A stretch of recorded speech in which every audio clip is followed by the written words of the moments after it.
ವೀಕ್ಷಕರಿಗೆ ಎಲ್ಲರಿಗೂ vehicles dealer ಚಾನೆಲ್ಗೆ ಸ್ವಾಗತ. ನಿಮ್ಮ ಯಾವುದೇ ರೀತಿಯ ವಾಹನಗಳು ಮಾರಾಟಕ್ಕೆ ಇದ್ದಲ್ಲಿ ಯಾವುದೇ ಬ್ರೋಕರ್ ಇಲ್ಲದೆ ನಮ್ಮ ಚಾನೆಲ್ ಮೂಲಕ ಗ್ರಾಹಕರಿಗೆ ನೇರ ಮಾರಾಟ ಮಾಡಲು ಸ್ಕ್ರೀನ್ ಮೇಲೆ ಕಾಣುತ್ತಿರುವ ನಂಬರ್ಗೆ ನಿಮ್ಮ ವಾಹನದ ಫೋಟೋಸ್ ಮತ್ತು ಡೀಟೇಲ್ಸನ್ನು ವಾಟ್ಸಪ್ ಮಾಡಿ. ಸ್ಕ್ರೀನ್ ಮೇಲೆ ಕಾಣುತ್ತಿರುವ ನಂಬರ್ ನಮ್ಮ ಯೂಟ್ಯೂಬ್ ಚಾನೆಲ್ ನಂಬರ್ ಆಗಿದ್ದು, ನಿಮಗೆ ಈ ವಿಡಿಯೋದಲ್ಲಿ ಬರುವ ವಾಹನದ ಓನರ್ ನಂಬರ್ ಬೇಕು ಅಂದರೆ ವಿಡಿಯೋದ ಟೈಟಲ್ನಲ್ಲಿ ಅಂದರೆ ವಿಡಿಯೋದ ಕೆಳಗೆ ಕಾಣುತ್ತಿರುವ ನಂಬರಿಗೆ ಸಂಪರ್ಕಿಸಿ ಎಂದು ಹೇಳುತ್ತಾ, ಇನ್ನು ಈ ವಾಹನದ ಬಗ್ಗೆ ಓನರ್ ಏನು ಹೇಳಿದ್ದಾರೆ ಕೇಳಿಕೊಂಡು ಬರೋಣ ಬನ್ನಿ. ಹಲೋ ಸರ್ ಹೇಳಿ. ಸರ್, ಇದು ಐಚರ್ ಅಲ್ಲ ಗಾಡಿ ಕಳಿಸಿರೋದು? ಹ್ಞೂ ಸರ್, ಮಾಡಲ್ ಎಷ್ಟು? 2016 ಮಾಡಲು. 16 ಮಾಡಲಾ? ಹ್ಞೂ ಸರ್. ಓನರ್ ಎಷ್ಟಾಗಿದ್ರಣ? ಸರ್ ಥರ್ಡ್ ಓನರ್ ಏನೋ ಆರ್ ಸಿ ಕಾರ್ಡ್ ಹಾಕಿದ್ದೀನಿ ನಿಮಗೆ. ಡಾಕ್ಯುಮೆಂಟ್ಸ್ ಎಲ್ಲ ರನ್ನಿಂಗ್ ಇದೆಯಾ? ಹ್ಞೂ ಥರ್ಡ್ ಓನರು. ಡಾಕ್ಯುಮೆಂಟ್ಸ್ ಎಲ್ಲ ಒಂದು 5 ತಿಂಗಳು ಐತೆ. ಗಾಡಿ ರನ್ನಿಂಗ್ ಎಷ್ಟಾಗಿದೆ ಈಗ?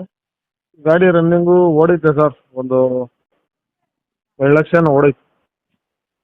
ಟೈರ್ ಕಂಡೀಷನ್ ಚೆನ್ನಾಗವೆ ಸರ್, ಚೆನ್ನಾಗೈತೆ. ಚೆನ್ನಾಗವೆ. ಲೋನ್ ಇದೆಯಾ ಗಾಡಿ ಮೇಲೆ ಏನಾರ? ಲೋನು ಐತೆ, ಆದರೆ ಕ್ಲಿಯರ್ ಮಾಡಿದ್ದೀವಿ, ಎನ್ ಒ ಸಿ ಬಂದಿಲ್ಲ ಇನ್ನು. ಲೋನ್ ಇತ್ತು, ಕ್ಲಿಯರ್ ಮಾಡಿದ್ದೀವಿ, ಎನ್ ಒ ಸಿ ಬಂದಿಲ್ಲ. ಲೋನ್ ಬೇಕಾದ್ರೆ ಆಪ್ಷನ್ ಕೊಡೋಣ, ಲೋನ್ ಆಪ್ಷನ್ ಕೊಡೋಣ. ಲೋನ್ ಸಿಗುತ್ತೆ? ಸಿಗುತ್ತೆ. ಎಷ್ಟೊಂದು ಪಾಸಿಂಗ್ ಗಾಡಿ ಇದು? ಸರ್ ಇದು 19 ಅಡಿ ಬಾಡಿ ಇದು. ಹ್ಮ್ 19 ಅಡಿ ಬಾಡಿ. 12 ಟನ್ ಕೆಪಾಸಿಟಿ ಇರುತ್ತೆ. ಮೈಲೇಜ್ ಒಂದು 6 ಕೊಡುತ್ತಾ? ಸರ್ ಬರುತ್ತೆ. 6 ಕೊಡುತ್ತೆ. ಹ್ಞೂ ಎಕ್ಸ್ಟ್ರಾ ಫಿಟ್ಟಿಂಗ್ ಏನು ಮಾಡ್ಸಿಲ್ಲ ಗಾಡಿಗೆ? ಸರ್ ಇಲ್ಲ, ಎಕ್ಸ್ಟ್ರಾ ಫಿಟ್ಟಿಂಗ್ ಇಲ್ಲ. ಎಕ್ಸ್ಟ್ರಾ ಫಿಟ್ಟಿಂಗ್ ಏನು ಮಾಡ್ಸಿಲ್ಲ. ಹಾಂ. ಇವಾಗ ಎಲ್ಲೈತೆ ಗಾಡಿ ಲೊಕೇಶನ್ ಇದು? ತುಮಕೂರಲ್ಲಿ ಐತೆ ಸರ್. ತುಮಕೂರಲ್ಲಿ ಇದೆಯಾ? ಹ್ಞೂ. ಎಷ್ಟು ಹೇಳ್ತೀರ ಗಾಡಿಗೆ ರೇಟು? ಸರ್ ಒಂದು 10 ಲಕ್ಷ ಹೇಳ್ತೀನಿ. 10 ಲಕ್ಷ ಹೇಳ್ತಿದ್ದೀರಾ? ಹ್ಞೂ. ಲೋನ್ ಎಷ್ಟಾಗುತ್ತೆ ಗಾಡಿ ಇದು? ಆಗುತ್ತೆ ಸರ್, ಒಂದು 8 ಲಕ್ಷ ಲೋನ್ ಆಗುತ್ತೆ. 7.5-8 ಲಕ್ಷ. ಫೈನಲ್ ಎಷ್ಟು ಕೊಡ್ತೀರಾ ಗಾಡಿ ಇದು?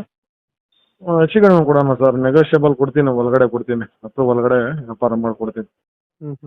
ಹೆಚ್ಚು ಕಮ್ಮಿ ಆಗುತ್ತೆ. ಹ್ಞೂ. ಇವಾಗ 10 ಲಕ್ಷ ಹೇಳ್ತಾ ಇದ್ದೀರಾ? ಹ್ಞೂ ಸರ್. 2000 ಎಷ್ಟಂದ್ರೆ ಮಾಡಲ್ಲ? 16. 2016. Owner? Third owner. Third owner. ಹಾಂ. ಡಾಕ್ಯುಮೆಂಟ್ಸ್ ಎಲ್ಲ ರನ್ನಿಂಗ್ ಇದೆ? ಎಲ್ಲ ರನ್ನಿಂಗ್. ಲೋನ್ ಆಪ್ಷನ್ ಕೂಡ ಸಿಗುತ್ತೆ ಅಲ್ಲ? ಹ್ಞೂ ಸರ್. ಲೊಕೇಶನ್ ಇಲ್ಲಂದ್ರೆ ತುಮಕೂರಾ? ತುಮಕೂರು. ಹ್ಞೂ.